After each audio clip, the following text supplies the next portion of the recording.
வணக்கம். வணக்கம். ரைட், என்ன செய்ய வந்திருக்கிறீங்க இப்போ? என்னட்டு பரு க்ளீன் பண்ண வந்திருக்கேன். பருவை க்ளீன் பண்ண வந்திருக்கீங்க. ரைட், இதே இந்த பரு வந்தது இது இப்போ ரீசெண்ட் டைமாக வந்து குங்குமாதி ஆயில் யூஸ் பண்ணுறேன், அதனால் வருது. அதுக்கு முதல் இப்படி ஒன்றும் இல்லையா? இல்லை, இருக்கிறது தான், ஆனால் ஓவராக போடலை. இப்போ இப்போ கிட்டத்தில் நான் நிறைய பரு போட்டிருக்கேன்னு. குங்குமாதி ஆயில் போட்டதால இப்போ உங்களுக்கு இப்படி வந்திருக்கு. ரைட், செய்துட்டு பார்ப்போமா?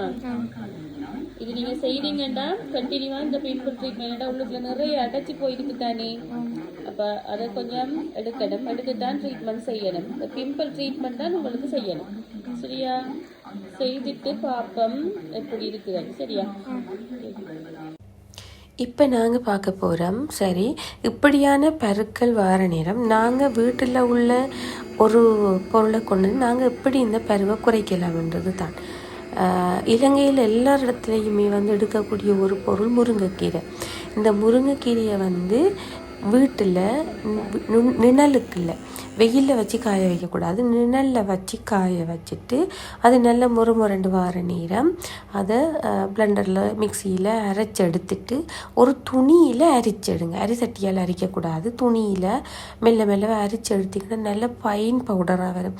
அந்த பைன் பவுடரை எடுத்து நீங்கள் தினமும் தண்ணி மிக்ஸ் பண்ணி ஒரு பேக் மாதிரி எங்கெல்லாம் உங்களுக்கு பரு இருக்குதோ அந்த இடத்துல மட்டும் நீங்கள் பூசி அப்ளை பண்ணி வர உங்களோட பரு குறையும்.